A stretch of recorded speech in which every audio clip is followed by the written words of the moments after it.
Interesting. Greg, yes, I'm glad you like that.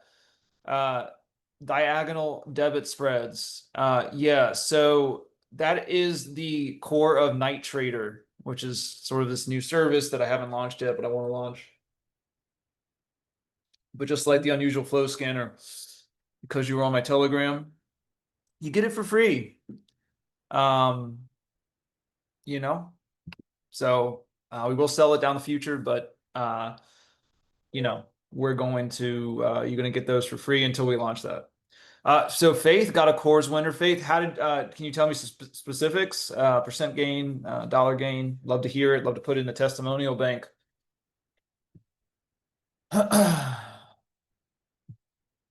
So yeah, so let's so first off, oh wow, nice. Blake, would you mind grabbing that and dropping that in my testimonial channel? A screen of that. I know I said you didn't have to. I know I said you could just chill, didn't have to work. If you can't, if you don't hear me, I'll do it too. I'll just take a screenshot just in case you're not there. Getting another coffee this morning. Yeah, I got you, brother. Thank you. Um, that's awesome. Faith got close to 200 bucks on Core. She took 7 contracts. Core's like it's set, like we took the $12.50 puts last week. It just, I mean, everything dumped today, right? So we are really we're down, right? We're down almost a percent, down 5 points. Night Trader, we got a 15% winner today. I just wanted to make sure we got one. We definitely would have hit our 25% profit target fill.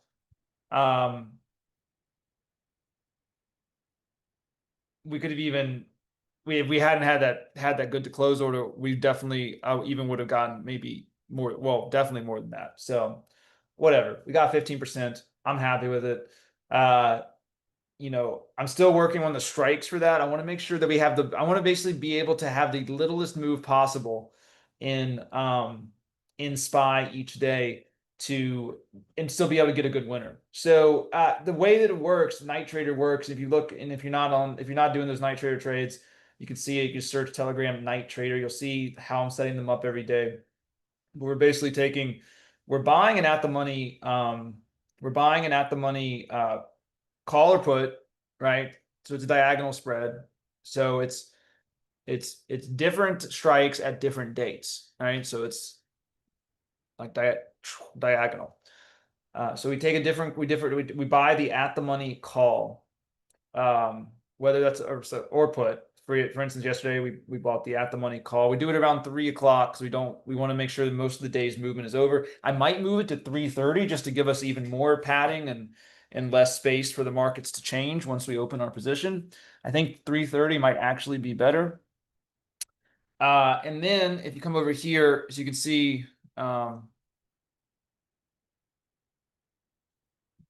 so you can see here, if we were to take, this would be, for instance, today where we are right now on SPY, which is at 633, we would be buying the longer dated. So we buy basically 2 days out.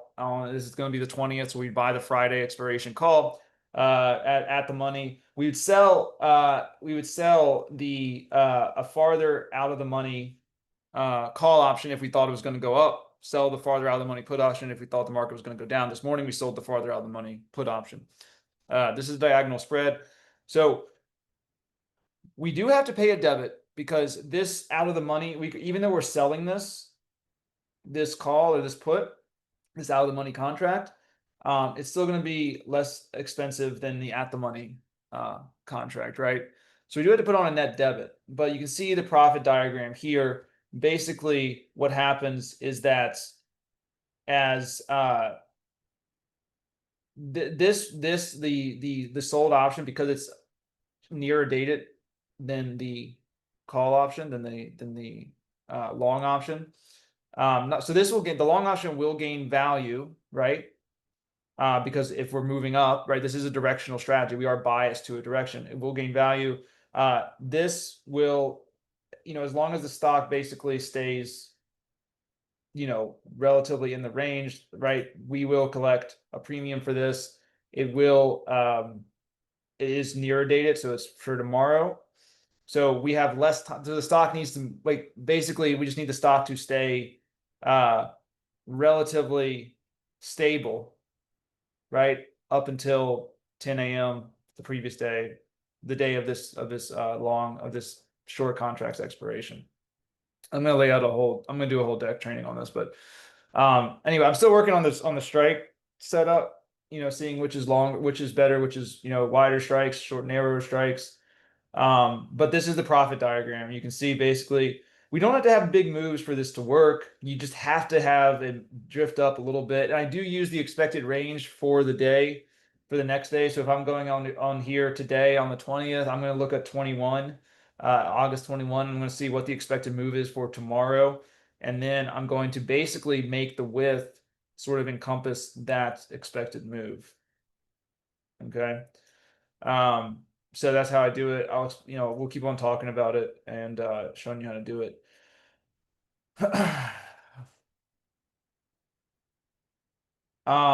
Let's go back to here. So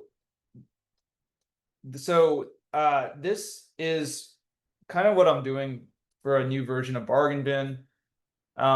These are called supply and demand zones. We set these up. If you were on Telegram and you caught this morning, it pretty much played out like I said it would. So let's go to the Telegram, see what I said.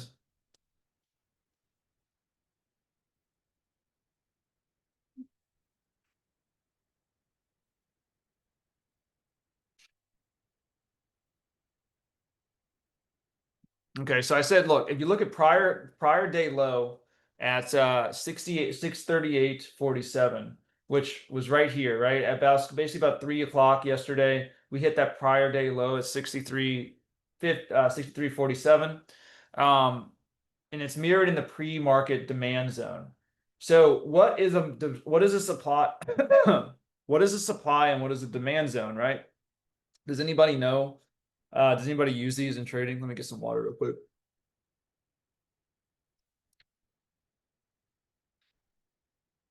So basically, supply and demand zone. This Blake does. Nice, man. Blake's a star. So basically, demand zone, right, is in green. Supply zone is in red. Now, why do we call them demand zones, supply and demand zones, right? Because really, at the end of the day, the markets are an auction. It's who wants to sell at what price and who wants to buy at what price. Okay, markets are an auction. It's the most fundamental. It's just an exchange of. It's like you think of it's a marketplace, right? It's an exchange between two parties, between two sides. So when you see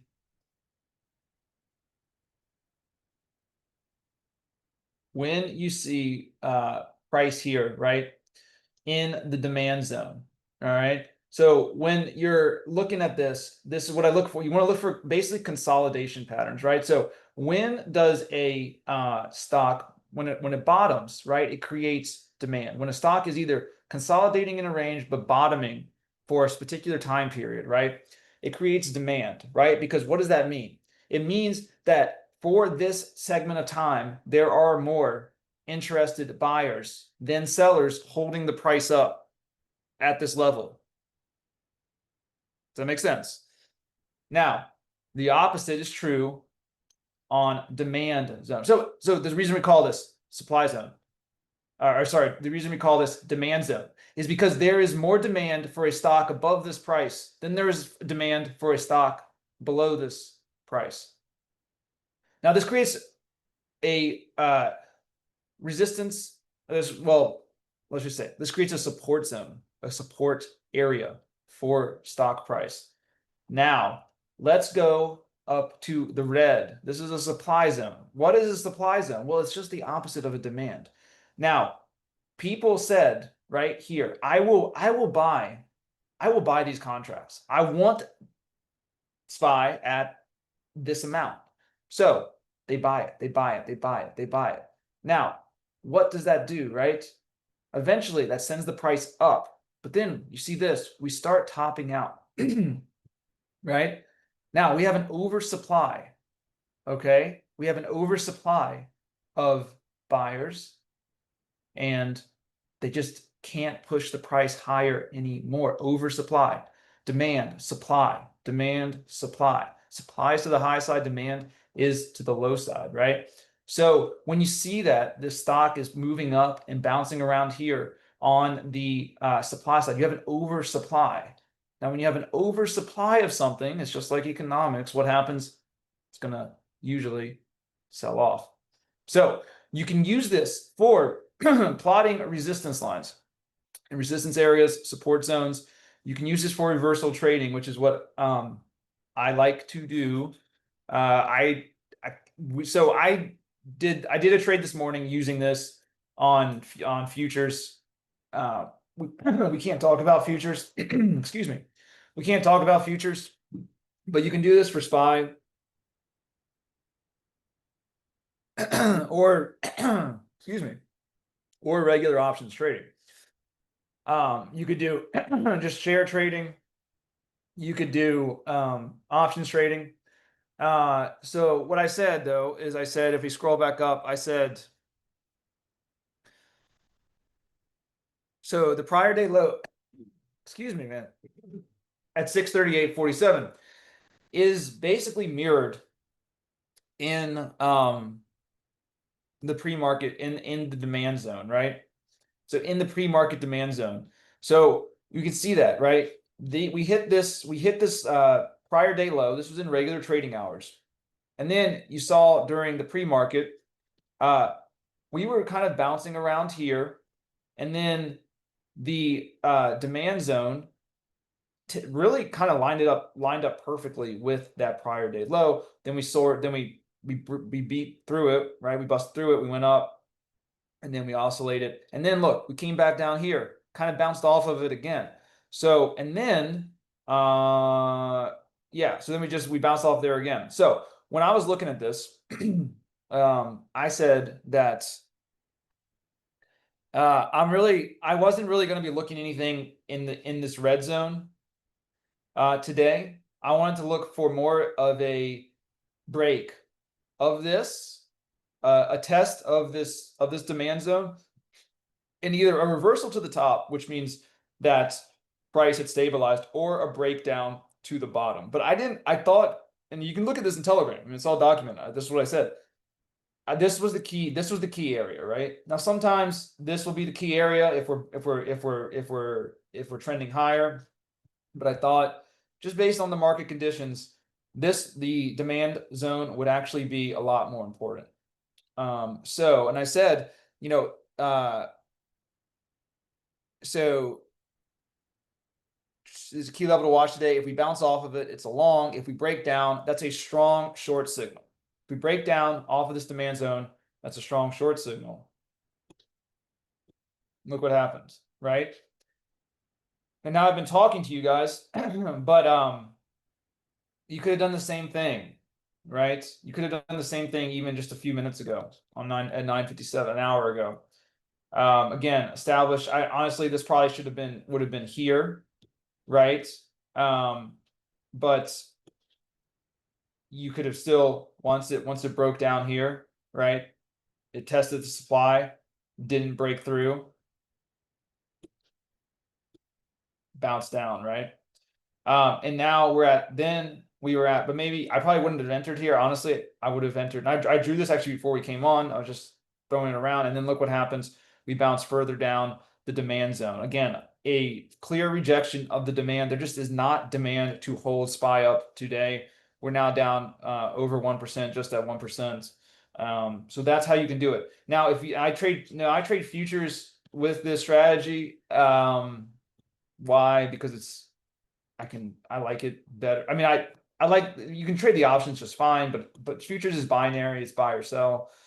Can't teach you guys about that, but due to regulations. But if you wanted to apply this on your own, what you would do is you would look at this level perfectly aligned to the 638. There is a 638 put contract out on SPY.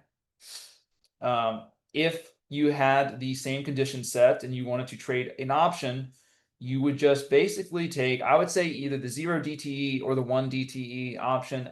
For instance, if your thesis was the same as mine today and you thought it was going to have a really big breakdown to the downside, if it busted through below this demand zone, you would take the 638 put when it did. When your thesis was validated, you would take the 638 put, and I mean, you would be looking really, really pretty right now. Now, I do like day trading. The thing is I can't teach you about it. I can't teach about futures, but you can do the same thing with options. So what I am working on is basically a platform that will create all of this stuff and data for you every morning, so you can use it to trade SPY or QQQ or IWM if you want. This also works on it. So let me know if that's something that you're interested in utilizing. It's good to actually know if people want this. I mean, I am working on it just because I think you want it, but just let me know. I want to make sure that is something you're interested in, and that you actually like. Clyde says yes. Hey, Clyde, did you get on that Apple trade this week? We're looking pretty solid on that. Where are we at? 50%? 65%. Okay, cool. We're probably gonna be closing that out a little bit shortly. I don't see a reason. I don't see a reason to get out right now. We're still selling off hard. Apple's gonna, and we're heading into the afternoon here, so we might exit at the afternoon. Maybe even hold through expiration. Our short strike was what?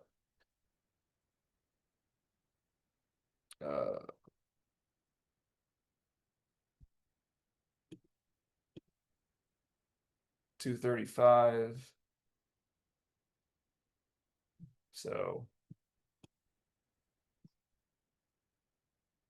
yeah, okay. 230, 235.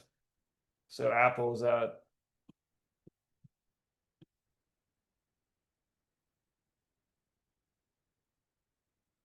226.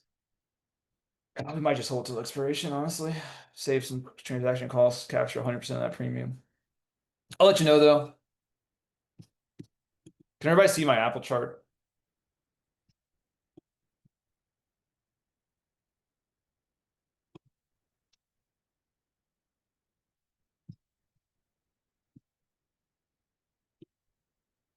All right.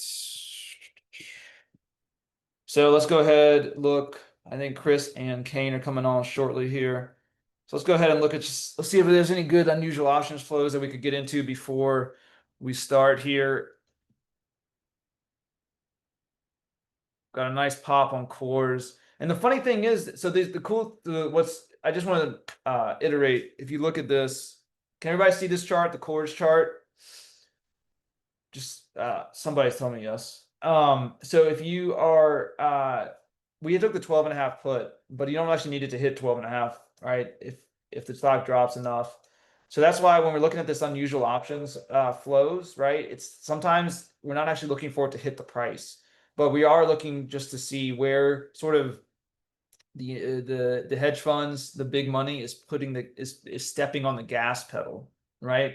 If you step on the right option at the right time, you can still get a good gain even if the underlying does not hit that. If you're at $5 away and it goes up $3, your $5 away option is still going to gain, right? Or goes down the equivalent amount. So let's just go see if there's any recent ones on this unusual options scanner. Ooh, some rockets. Rocket's probably not going to look too hot, folks, because for the first time in history, how new houses cost are less than existing homes. I think I got that right. And Rocket, of course, is a mortgage company. So if so if basically the housing market's kaput. Housing market sucks right now. Let's see what Rocket's doing. We do have some at the money calls happening at $18. Let's see what they're at. I'm seeing a nice little sell off. I think Rocket could be a good one. Let's see, what does this put? $18. $18 puts for August 22nd. It's $42. It's already up 61% today. We can get it at 40, probably get it at 43 bucks per share. Volume is 4,293 versus $917. I want Rocket probably to retest the 9 EMA here and then bounce. That would be best for me.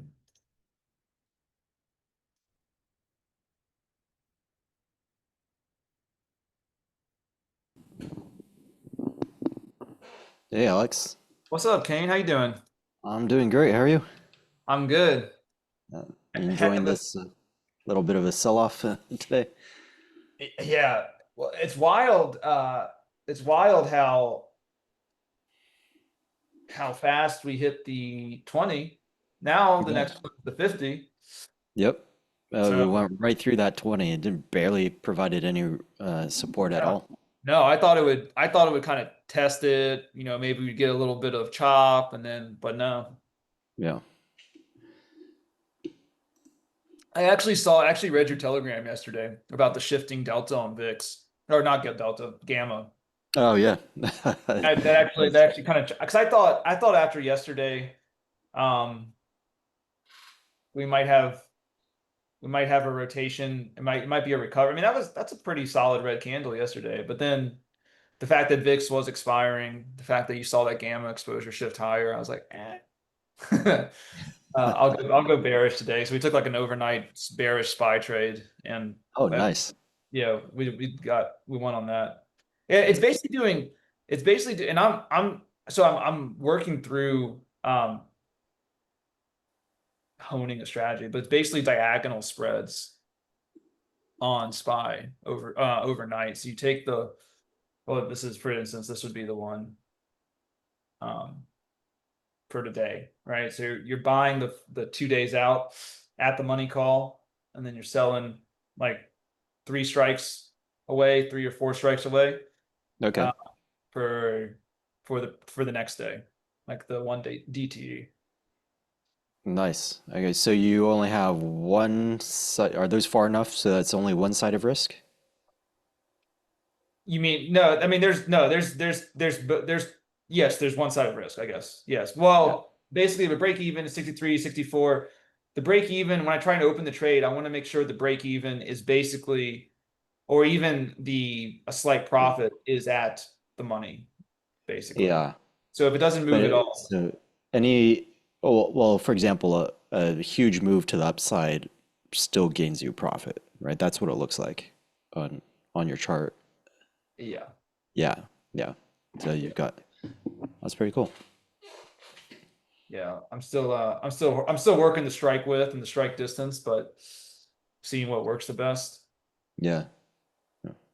And having it skewed to bullish side will work the majority of time, right? Because there's that bullish bias in the market.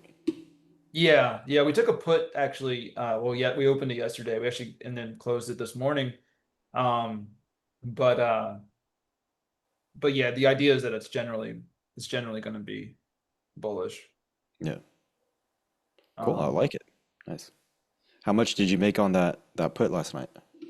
we did so I'm working on the good to close orders too, like what our profit target is. I do it basically on the average on the expected range for like the next day when I open it. And so I've been setting Okay. it to 25%. Today we got a 15% gain. We actually would have gotten way more, but I was like, we got a 15% gain, and I mean, I don't know. I'm kind of shy of these sell-offs that have just reversed so hard sometimes, and it seems like Yeah. these markets are indomitable. So I just wanted to lock in profits for myself as well as people. So I just said, yeah, change the order from 25 to 15. Let's just get out. But I mean, it kept on going. So Yeah. Well, sometimes, the Once an extreme move happens, the risk reward on a further move is always way less. So, yeah, it makes sense. Yeah. Um, but yeah, I mean, I'm curious to see. I think the NAAIM report is probably gonna come out later today, or maybe not until it won't be posted until tomorrow. But Right. I'm curious to see what where they are on this. Yeah. See if there was a shift back down. Have we had that Jax crossover? Have we had like the gamma exposure like are we in sell mode right now? I think I'm pretty sure we're overall negative in the market. I'm seeing negative gamma on my side, Kane. Yeah. Okay. All right. Yep. Well, yeah. I think that zero line was somewhere around 640, so we should definitely be below it. Yeah, okay, yeah. I wonder. So I mean, more sell off down to 630, 6. I mean, whatever. Who knows? But 50-day moving average. you think we're Yeah. going back down there? Minimum 50-day moving average, 50-day moving average. Like Yeah. it's like 3 to 4%. And if we go further than that, we've got a 100 moving average, a 144, a 200. Like I mean, I'm looking at a cushion anywhere between about 3.5% to maybe an 8.5 to 10%, depending on how nasty things get. But what's funny is, Alex, can you zoom out and just grab a little bit of like a chop range between go to like a 1 hour chart if you can. Man, Okay, and then I gotta delete um, all lines. Sorry. that's okay. Like if you like make the top bottom so you can see more price action, go to the low from August 1st and just connect the trend line. Like this little sell off is not that hard. You can see like it's almost like the bears had permission yesterday to jump in and just sell more today. So start from the August 1st low and just connect the dots on those lows. Nope. Go up higher because we broke the trend line. Yeah. So that little melt up that we saw since August 1st bottom, it's almost like once time took us on the right side of the trend line and then price got back below the July 31st high. It's like the bears had permission to kind of step in and say, okay, now we got the upper hand. Now these correction levels, it's August. We can get that little flush out. Whatever it all means, man. We got FOMC today with the minutes. We've got Jackson Hole this week, Thursday, Friday. Is anything going to be said? I mean, this is kind of a perfect time when you look at how toppy NVIDIA was. You look at all the stocks. I mean, I did this yesterday in my like afternoon session. I took a low to high swing from the April bottom to these recent tops on Broadcom, NVIDIA, Microsoft, Meta. Like how many stocks that have ripped over 100% since the April bottoms? They're all due for some type of pause or pullback. All of them. Because if they keep going higher, it's like insanity trajectory, you know? And so I just think that it's finally starting to roll over. You know, we've been seeing more and more like the concentration of if it wasn't for Mag 7, the S&P be flat this year. Okay, well, it was the same story last year. If it wasn't for, Mag 7 and AI, the markets would be flat this year or down this year. Okay, well, they're not. I mean, the nice thing is the markets are up to all-time highs, but a 3, 4, 5% correction is okay. A 10% correction maybe scares people a little bit, but it's okay. Because the most money that you can make in these markets is honestly made when it's down. When the markets are down 5, 10, 15, 20%, if you've got dry powder to invest in those windows, the gains to get back to those highs, like you get these huge injections of profit. I was talking about this morning, like my all-time high for the year when I started out trading in Q1 before like all the big nasty stuff happened like late March and April. Like my high for the year was like 195K. That's where my portfolio was like in profit. Before we we had our April 7th bottom, we had that nasty flush in April. Before we got back up to like the April 9th and 12th, like kind of the big pivot where Trump's like, good time to buy, blah, blah, blah. Before we got back to my same level, like I had 195 all-time high to then up to like 205. This melt up we've seen all the way through July and August, my gains have increased to like $427,000. I only got that type of jump in gains because I participated while the market was down. If I just waited for the market to get back to all-time highs, I would have like little to nothing to show for it. But the courage and the hard part is participating when the markets are down because you don't get those opportunities very often. But well, it's a funny philosophical thing because it's like you're willing to buy SPY at 650, but you're not willing to buy it at 550. I know. I know. Like that's how people think about it. But like know. they'll go all in at 650, but it goes down to 550. It's kind of the same with crypto. It's like you're not willing to buy Bitcoin at 80, but you're going to start buying it at 120. Yeah. Like Well, you it's need proven to- concept now. Proven concept now. right At all-time highs. Yeah. Yeah. So I saw this, and we have some people talking about this, and I saw this on Twitter or X yesterday. So most of those the sell-off was actually in 10 names, right? So NVIDIA, Yeah. ABGO, Meta, Google, Tesla, JPM, Amazon, Microsoft, and Apple, basically. Lilly gained, Berkshire gained. But and then if you go to, what is it, RSP, I think. Delete. That's equal weighted, right? Yeah, it's equal weighted. If you go to RSP, I also saw this in your Telegram as well, okay? And after I saw that on Twitter, I went, because that's when I saw the GAM exposure. I was just scrolling through, seeing what you've been posting, and I saw that. I think you said the same thing. RSP was actually up yesterday. Yep. Now it's down, but it is way more stable though than just the Big Ten, right? Yeah, it's not nearly as much of a sell-off as we saw it or we're seeing in the SPY, right? It's just undoing yesterday's moves so far. But that SPY is that line, it broke the 20 without a problem. Yeah, I mean, SPY is. I'll go back to the daily. Yeah, SPY is hurdling close. Bodine says XLF is holding up pretty well. IWM's down hard too. Let's see, XLF. Oh yeah, XLF is doing pretty good. Wow. Yeah, that's almost like nothing. Yeah. I think a lot is going to hinge on FOMC, not necessarily the minutes today, but definitely Jackson Hole. So right now, basically there's three perceived potential puts in the market. So puts in the sense that like insurance policies, right? So in Wall Street talk, you call those puts. So you've got, number one, you have Donald Trump. So every time the market has gone crazy, for example, right after Liberation Day, Donald Trump goes, oh, well, I'll pause 90 days, whatever. And so right now the market has this expectation that anytime the market goes a little wild, Donald Trump is going to say something to kind of bolster the market up. So that's like a put in the market, like it's this insurance.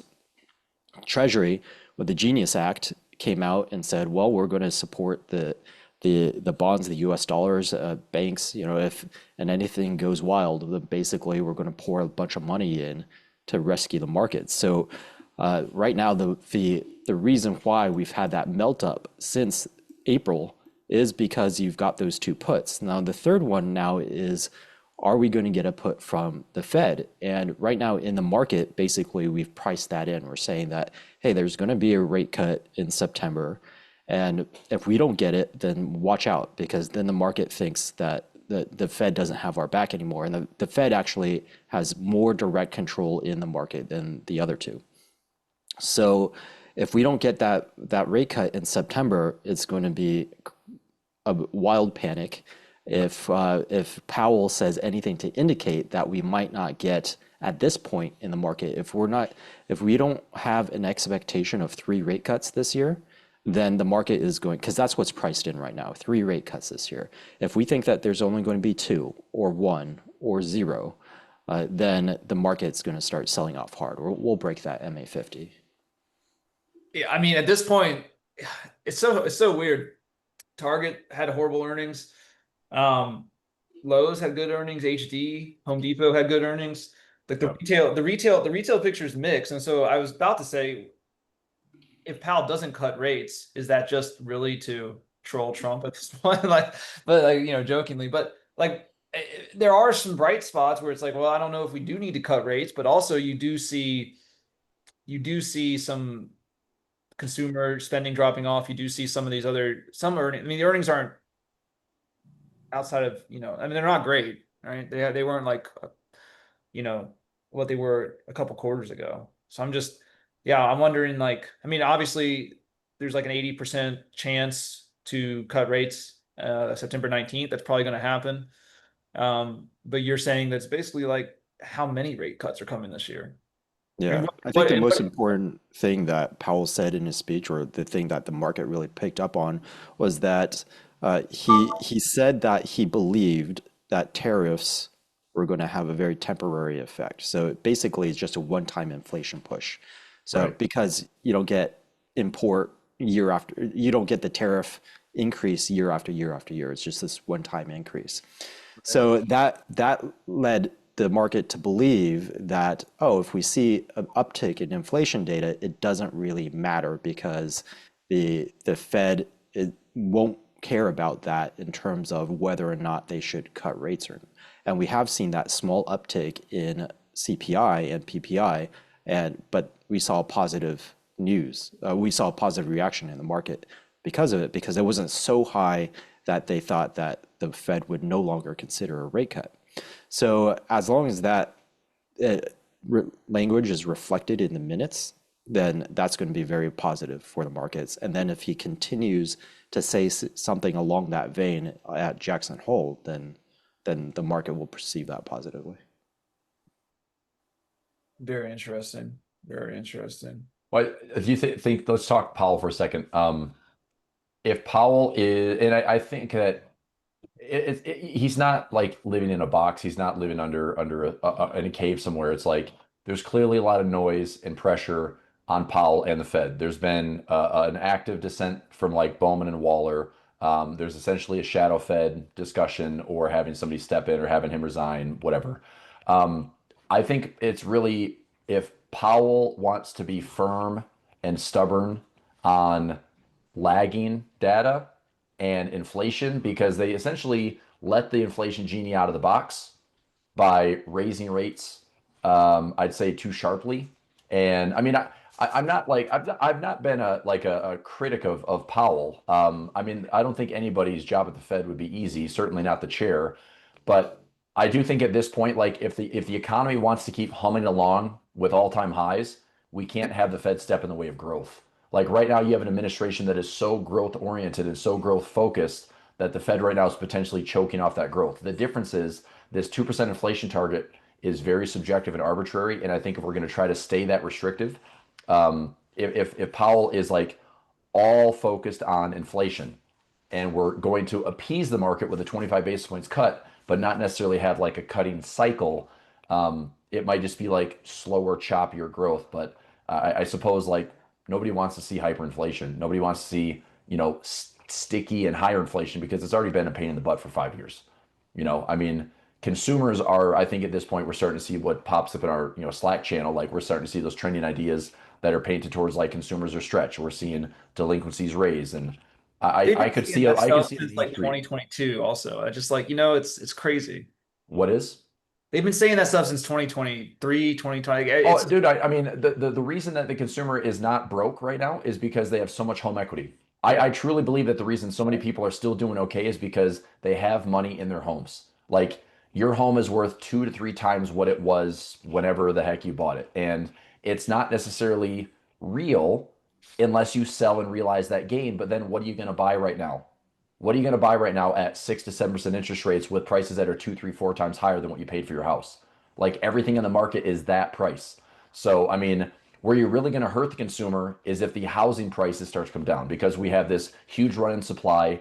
I mean, everybody has their own market, right? Like real estate markets are different all over the country. But where I live out here, it is mayhem. Like literally, you talk about all the big home builders, Pulte, Lennar, D.R. Horton, Toll Brothers. They are all in the same complex, building out 1,000 lots, selling homes. And these are homes that should be priced to be about $300,000. That's what they're worth. Like this is like a $350,000 home. They're like 3-bedroom, 2.5 bathrooms, like 2-car garage, little tiny lot, and there's 1,000 of them. And every major builder is jumping in and buying those lots and competing in these little. It's like one giant subdivision with 4 builders, and they're selling these homes. Guess what the price is, guys? This house is literally should be like a $350,000 home. Well, what are the stats on it? Like square footage, bedroom, bathrooms? What do you think? Maybe 2,200 square feet. It's a 3-bedroom, 2.5 bathroom, 2-car garage with like no yard. And like, you're in landscaping. You're in Park City or outside Park City? You're outside Park City in a little valley town or a little mountain town called Heber City in Midway. 8 to 850. 1.2 million. That's Jesus. crazy. I Wow. love Utah, man, but I mean, where are the anchors? It's a builder grade home. You know what I'm Yeah. talking like, and I know that because like I built 2 of those and I sold 2 of those, and I know that home is not worth, it's not worth that. Like the land they're charging like I bought a house from Pulte with a lot that cost me, like I got this big corner lot. We had no neighbors on one side. We got like one of the last lots in the entire subdivision. It was a $20,000 lot. That same lot is like $250,000 out here. So that's where like the 1.2, it's like a $250,000 is just the tiny little quarter parcel, like the quarter acre parcel that you have. It's just like, that's insane to me. And what's dumb is people are still going to pay it. People are still going to pay it. And I just think like if you mess with people's home equity, then the consumer can finally break for the first time in all these years. It's been being threatened like, oh, the consumer's overstretched, and they're not. I mean, when you have 70+% of mortgages that are like under 4%, nobody's going broke, right? You get all this home equity and you think your house is worth this much. You're just going to sit because you can't really afford to move right now. So I just think the consumer is way more resilient. It's just like, but spending habits will change because the consumer does have power of choice. You don't have to buy stuff, but we do. We're encouraged. Like everything is buy, buy, buy. But if you're gonna budget a little bit and stop buying stuff, then yeah, you're gonna change your spending habits a little bit. So, but I don't think that we have. I don't know. I think that we could have like Wall Street gains. We could have a Main Street recession. But then you're gonna feel this in the policy change for next year. Like if Trump and the Republicans lose the midterms, then all this melt up could be like completely evaporated in the next 2 years.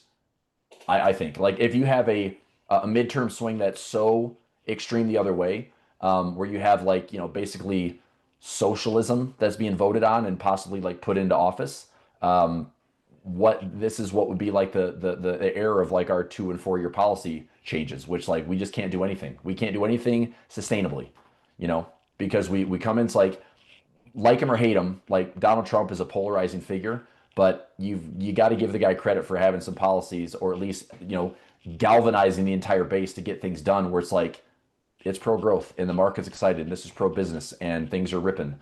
But if it gets like swung the other way, it's like all this melt up is for nothing. So we don't know. It's just like that's out there like late 2026, but I think right now having a little 2 to 3% correction is totally fine, and I think having even a 3, 4, 5% correction is totally fine. Kane, as you said, like a lot is riding on Powell right now. A lot's riding on the FOMC.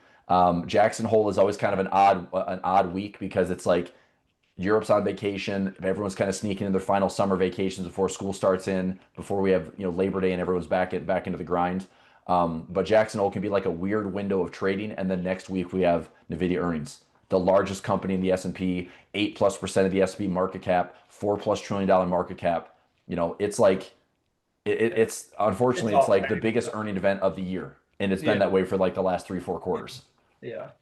Yeah, it's a lot's riding on that. I will just say real quick, we were talking about how it blew through the 20-day. It's coming up nicely just to stay right on that 20-day moving Came average. right back. Yep. Yeah.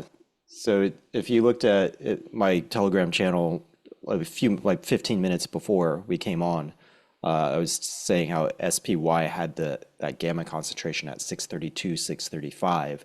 So basically, what we came down not quite to 632, probably 633, and then bounced right back to roughly 635 right now. So that's the EMA 20 is right there. The VWAP, the intraday VWAP is right there. So we'll see what happens right here. This may be a bit of a ceiling or a resistance point in the market right now. Well, I have it. It's interesting that you say that because I have this marked as a supply zone right around here. So yeah. It all lines up. I mean, even the volume profile, you see, it's I mean, so yeah. I mean, if we do can breach this, but I don't. The fact that we're pulling up, what is this? The 200, one of the moving averages. If something moving 200, yeah. I don't know on the 1 minute. Feel like we might bounce back below here. Yeah, I think there's still a lot of bearish sentiment in the market for now. So I'd be surprised if we break through that VWAP. But just AAII, what do we have? I saw that, didn't the bears like creep up again I mean, this is nuts, guys. I mean, again, and this is like a dead wrong sentiment. It's just like total contrarian. Any thoughts on AAII? Like right now, as of 8/13's print that's last week on Wednesday, 46% bearish sentiment.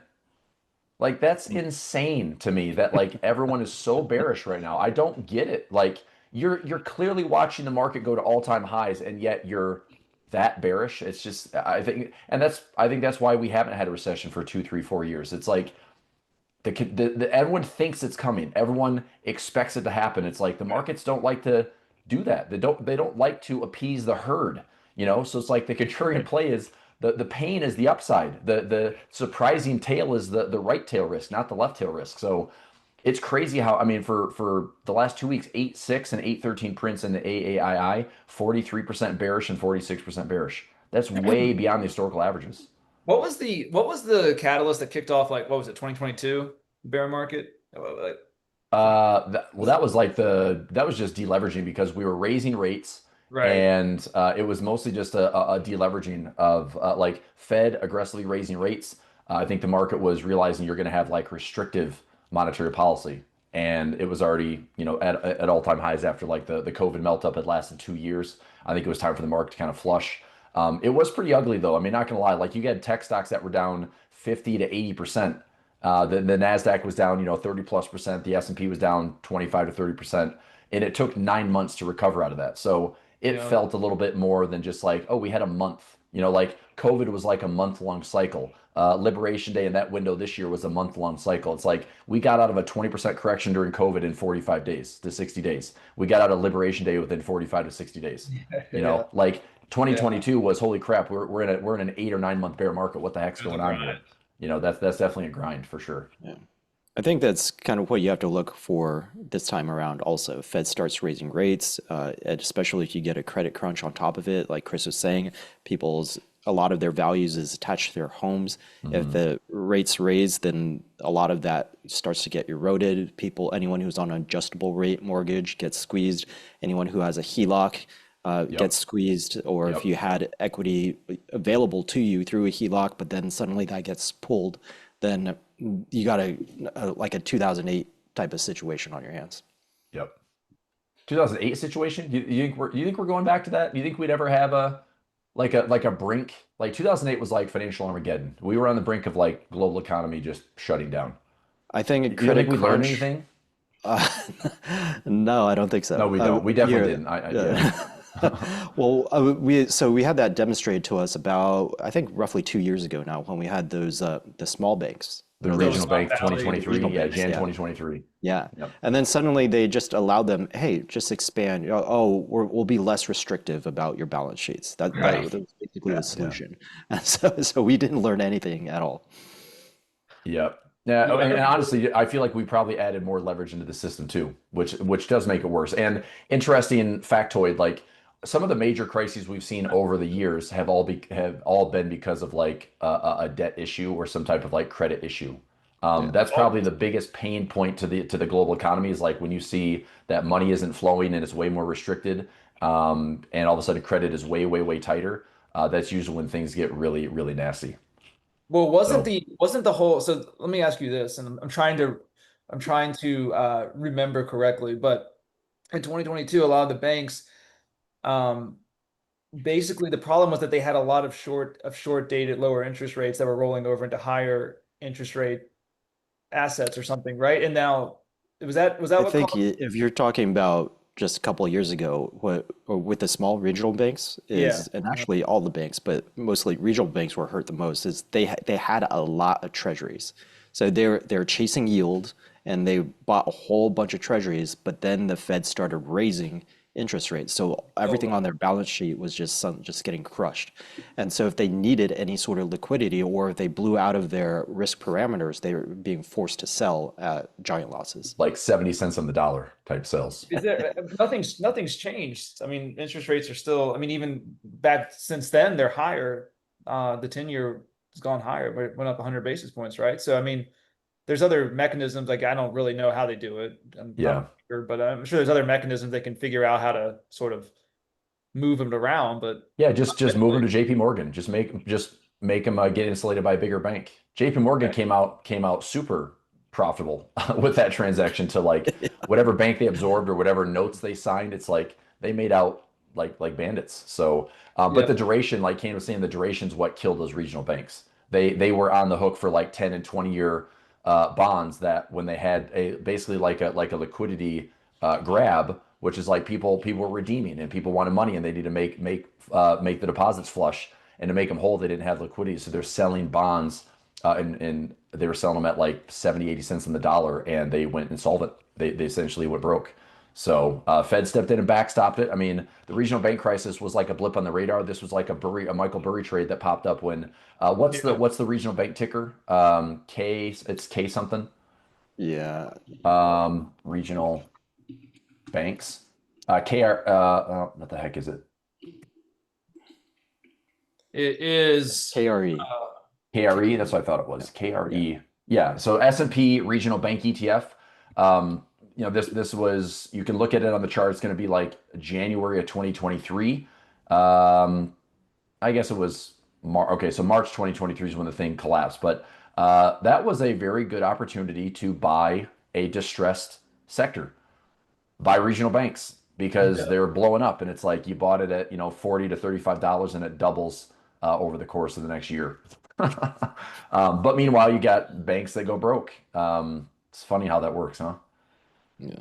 So nothing. And again, what does it matter? I mean, I'm just saying right now, I think a correction's in the works. Let's see if we can get a decent flush. The market's not going to move in a straight line. I was trying to draw this up for some traders today in my morning session. I mean, some of the most challenging things about, hey, the market's down. Like, Kane, if you wanted to focus on zero DT, or Alex, I mean, if we trade every day like zero DT, if you just thought the first thing I do every morning is just sell calls and get paid, usually remember, if the market's going to go down, it could go down like today, like it started, and now it's back up. I mean, we've already seen like a 30 to 40 point swing to the upside. But if I was going to see like, okay, how does the market go from like point A to point B? It's not every day intraday that it sells off. We can see the market gap like 0.5 to 1% lower and then do nothing for the entire day, right? And then it gaps up and then it fades that day. It's like prices can move all over the place from 9:30 to 4. It's like if the destination is going to be a 5% correction, there is an infinite amount of ways it can get there. And that's the challenging part, is like if you show up and trade every day, I mean, my plan, my process is just to calculate my levels, try to stay out of the way, highs and lows, and just trade probabilities. It would have been awesome to sell like an at the money call today, but I just sold my typical like 20 delta, 15 delta, 10 delta, and I'm in a lot of profit, which is great. But I don't know. I mean, I just think if anything, if this offer is going to be a 5 or 10% discount in the markets, I'm going to be selling premium, lots of premium. And actually, I know I'll talk about that more in a little bit, but I'll throw this out there. If anybody's interested in having a trade that gives you like a 10 to 15% buffer for income, meaning that the S&P and the NASDAQ could sell off anywhere between 10 and 15% and you can still make money, would you be interested? Because that's what I'm going to talk about in a little bit. That's one of my favorite weekly trades that I've been doing since like COVID, because I was super uncertain during COVID. But this is a strategy that I relied upon to get me through that entire melt up. This is what I also relied on during 2022 when we actually had a 9-month bear market, and I still got through it with some good profit. Did it through 2024 as we're climbing the wall of worry. Did it through 2025 as we navigated the freaking crash in April. I lost one trade for the entire year. This year, I've lost one trade in the strategy, one, and it was down. It was because I took the trade in January and the market dropped more than 15%. So I took a sting on that when we had the March, April bottoms. But one trade out of 30, 35 for this year's trading, and we've had 93% wins. So it's a fun strategy, and I don't know, maybe you're interested in learning it. So yeah, that sounds great sick, income man. generator. Yeah. Well, yeah, I just to that point, I mean, I don't know. I like day trading, so I don't really, I yes. So what the gap? Like, yes, SPY will sometimes gap. Normally, I think it tends to just sort of, at least on the downswing, though, I guess it could gap more. On the upswing, it tends to just kind of grind within the price range, within the candles each day. Yeah, I don't know. I mean, I think gaps are rare. I think with it, whichever move, like I guess bottoming could be an event, but that isn't necessarily true, like 2022, 2023. Yeah, I don't know. I'm gonna you just play, like you said, play probabilities. I'm just basically, I think SPY will generally move predictably either direction. It tends to trend up usually. Over, maybe that we're in a new regime. Other than that though, there's always the intraday. Even if I don't know what it's gonna do overnight, I know I can sort of do my stuff on the daily and see what happens.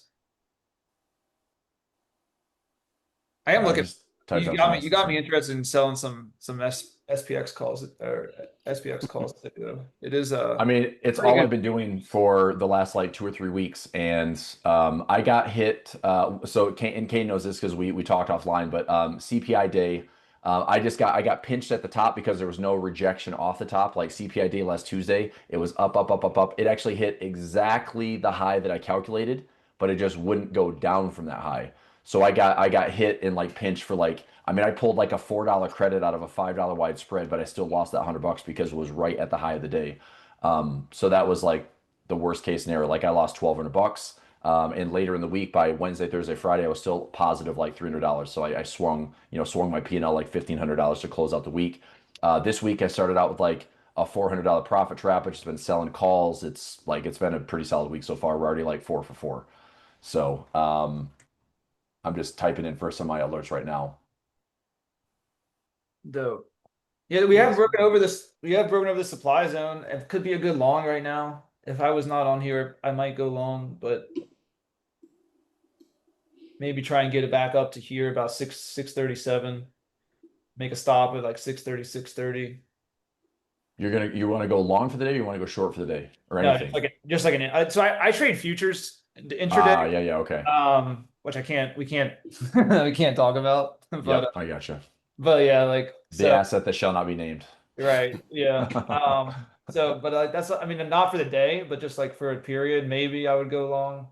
I'm talking out loud too, but it looks like, I mean, we did break above the supply zone. So, I mean, I could see a short-term move to 637. I would probably put a stop, at the top of this. So 636 or so. So that would give you pretty good R pretty good R. Anyways. I like it. That was let me look at I've got a futures workspace here. Well, never mind. Let's not talk about that.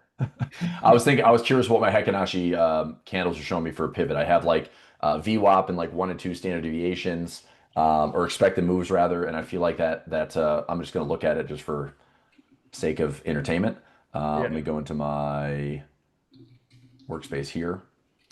Yeah, I can call out when this thing actually pivoted this morning. So it would have been past the 2 times expected move, and we pivoted at 63.66 on futures. S&P futures is up 34 points right now since it's pivoted. NASDAQ futures pivoted. It's been nothing but green. Pivoted at 23.059. It's up 200, almost 200 points. It's crazy, man. Yeah. Days like this can get exciting. I don't know if I don't have the right plan. I can't get MES to show up on the current time frame. Like it's delayed. I don't, but I have like on TradingView, I have like the top plan. I don't know what's up. I think I'm gonna call them because it's annoying. I don't really like charting and Thinkorswim, but I have to. Right. For the futures. I guess it is cool though, because you can just buy and sell like right at the price you want, which is nice instead of going back and forth between TradingView and True. your brokerage. So what I want, you kind of hinted at this. We've been alluding to it. I thought it might be interesting, not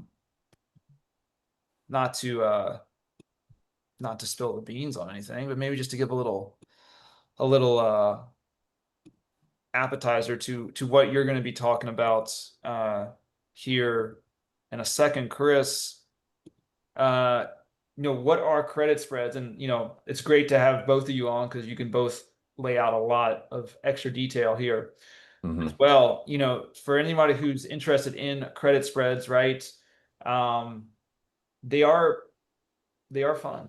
They're good trading vehicles. You know, I think spreads in general right now are I like them better than just directional options.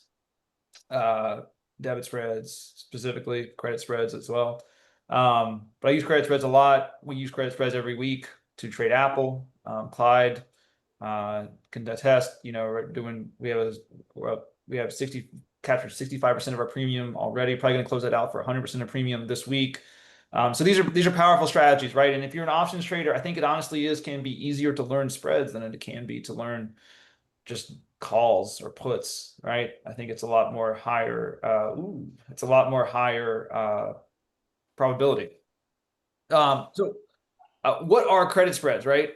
Well, they are option strategies where you sell one option and buy another of the same type. Now, this can be a put or a call with the same expiration date, but different strike prices. That's another word for them is vertical spreads. And if you go to TOS, Thinkorswim, you can just right click on the options chain, click vertical on the drop down. It'll set this up for you automatically, and you can edit the strike prices you want, but it'll set it up automatically.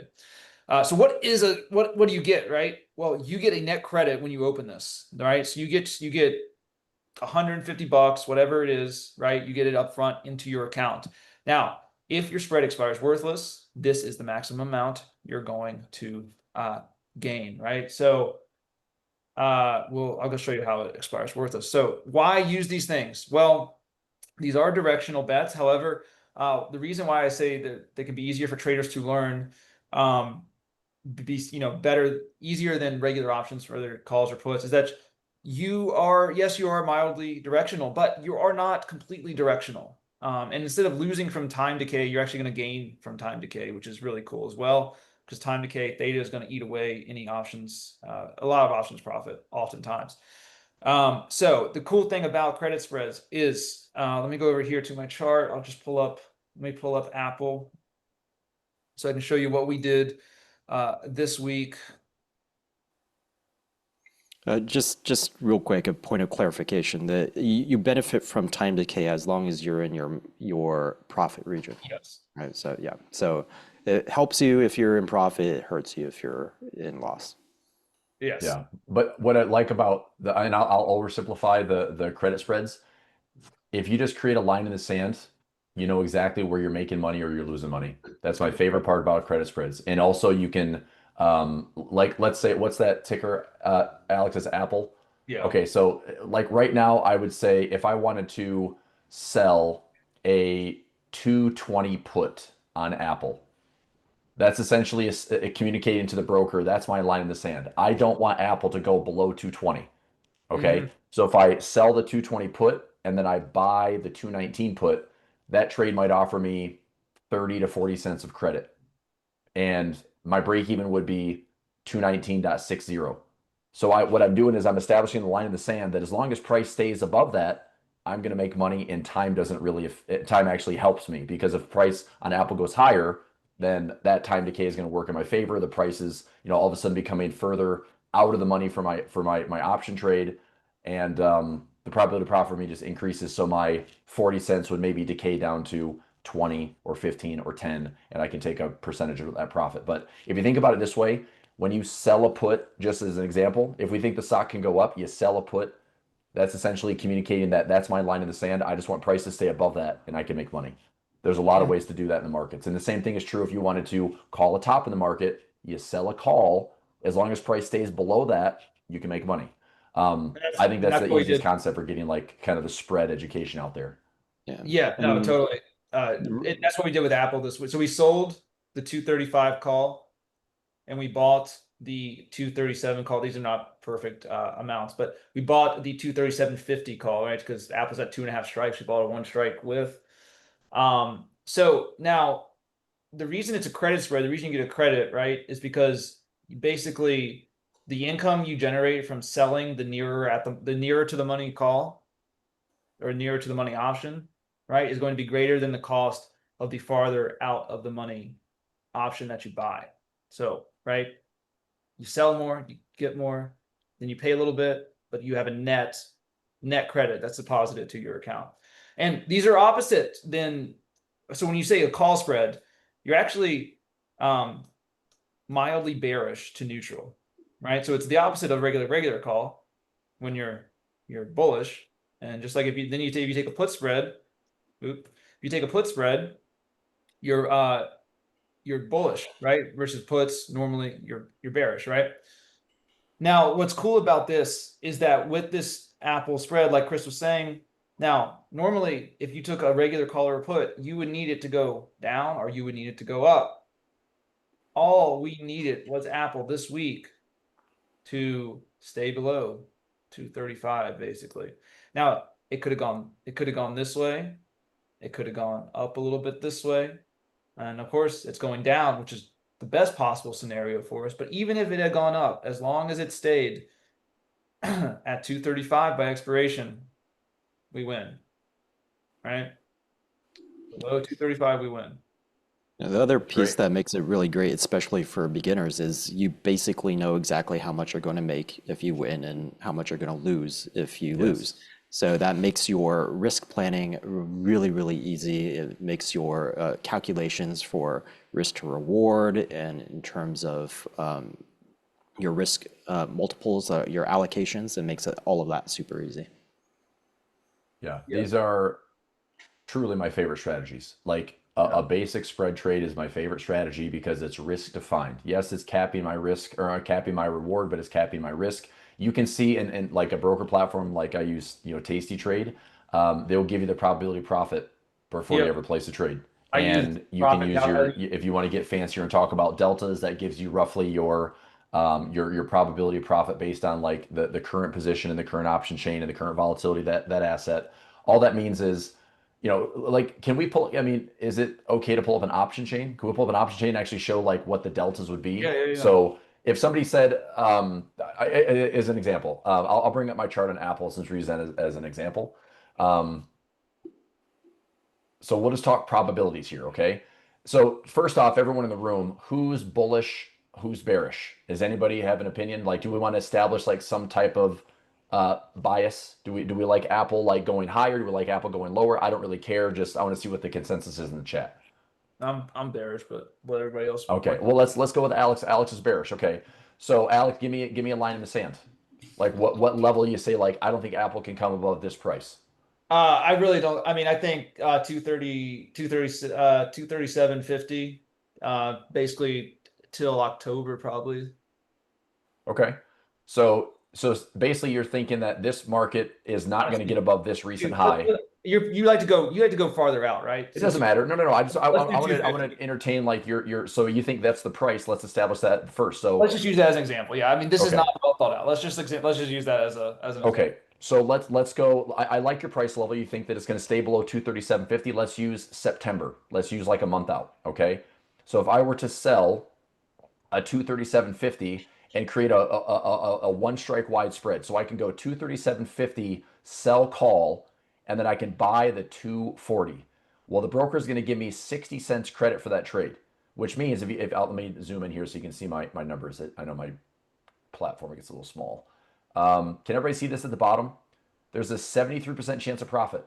Okay, based on just the mechanics right now, there's a 73% chance of profit. I'm pulling in 62 cents credit, so I have max loss of 188. I have max profit of $62. I have a 73% chance of profit.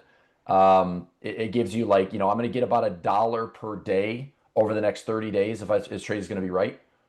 And my buying power, this is also nice about spreads, is it's buying power that's pretty tight. I mean, if you're buying calls and buying puts, that's buying power too, but you don't have to take like super expensive trades. And if Apple, let's say Trump and Tim Cook have roundtable 2.0 and Apple shoots up to $300, well, Alex is only going to lose the $188 on the trade. Like that's his defined risk. So worst case scenario is the stock does something crazy silly and crazy outlier, like outlier up or outlier down. It's defined risk. So and let's just say Alex's account. If $188 does not blow up Alex's account, it's probably a good trade. It's just defined risk. So I mean, if this is like a less than 1% risk to my account, and I think the probability is fairly high, like that's good. So let's go out more time. Let's say Alex likes the October, I'm going to zoom out because I am so used to like my small. It's like I'll see more real estate on my option chain. All right, so let's go out another month. So if we said, okay, let's go to October 17th, we'll go out 58 days, and I like the same level. We go out a little bit further. Well, the strikes have changed a little bit. I can do a 235 by 240. But now look at the reward to risk. I have $1.78 on a 5 wide. That's actually pretty decent. Let's do, if we pulled in $62 out of 250, I get about a 25% premium, right? I'm collecting about 25% premium on that spread. On this trade, I'm collecting over 33%. 178 out of 500, I'm collecting a 35% premium. Now we're going out further in time. Obviously, the markets could find a way to go higher. But if Alex is right, where Apple is below 235, he can make $178 on the trade, risking 322. He's still at the start of this trade, based on the current implied volatility and this current environment, about a 65% chance of profit. But if you're technical, and obviously you don't have to take the trade and say, well, I'm going to sit on the trade for the next 58 days. It's like if Apple goes down like $10, this $1.78 could be showing $1.20, $1.90, and you can take a partial profit, which I'm assuming that's probably what you're doing a lot of times for your wins, Alex, is you're taking partial profits. Yeah, I like to get out, Yeah. 50%. Yeah, That's perfect. Great. That's great for me. 30, but even depending on what it is, what it's looking like, we'll get out 30%. But if we can get 50%, that's like Goldilocks zone. That's great. Yeah.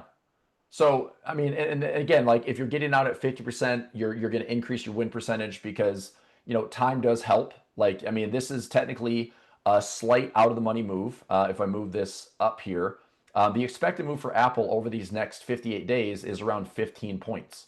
We're trading at 226. We go up 15 points. Maybe that gets us up to 240. We go down. Let's say we go down 10 to 15 points. We're down to 215, 210, 205.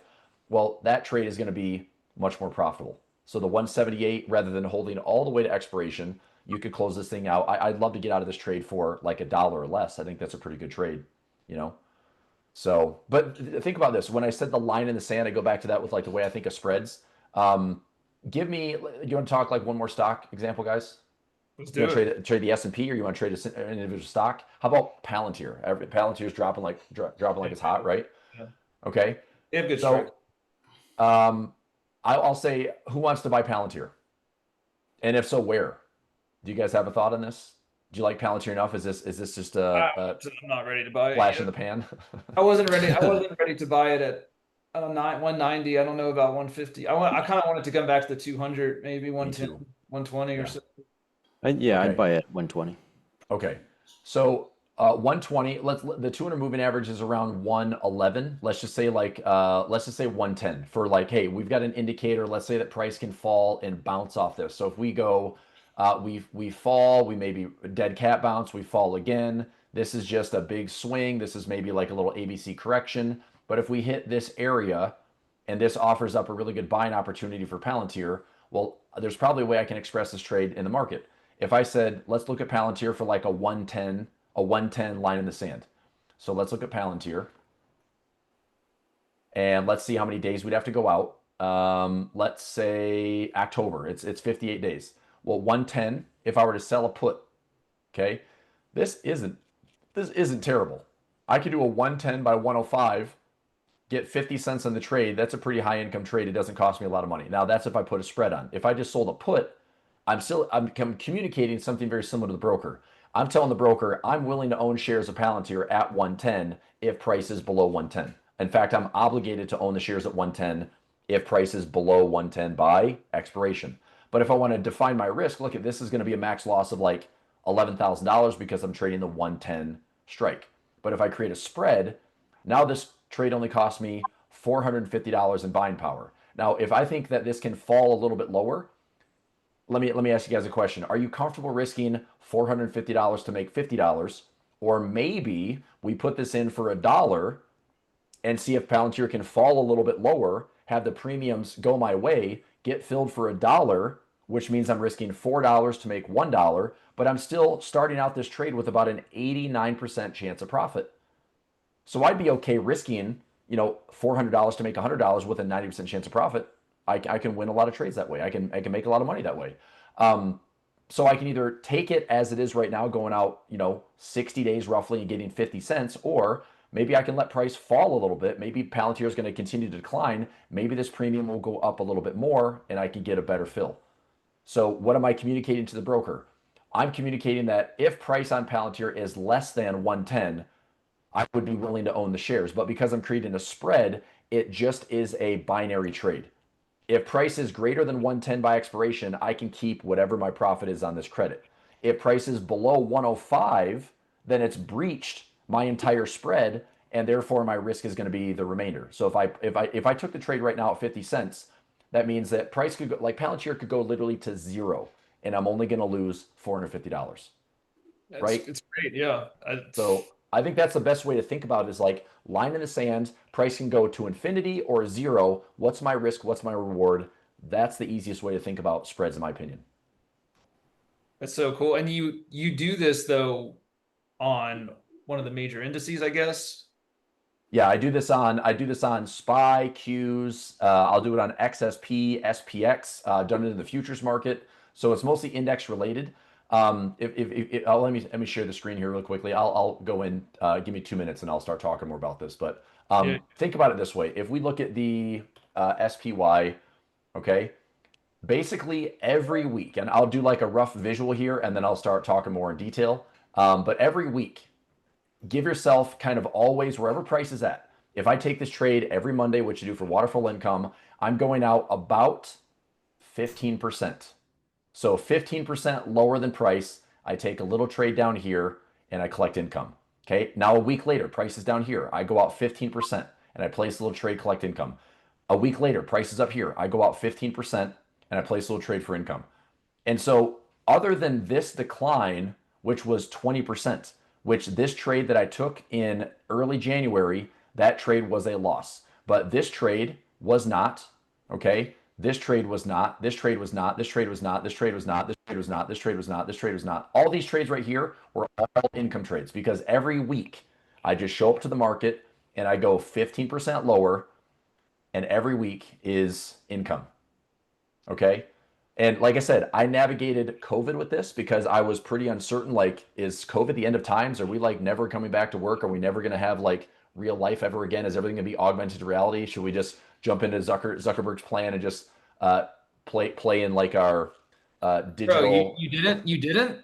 Well, look, man, I knew it was crazy when I had a friend of mine that my friend, I've traded this guy for a long time, and his son was like, Dad, I want to buy a yacht in the metaverse because everyone's just coming on and like we're partying in like the metaverse, and I'm just like, what is happening right now? Like, this is the most surreal stuff I've ever heard of, and like people are like paying like a cover charge to go hang out in like this digital Oculus like VR. I'm like, this is the dumbest shit I've ever heard.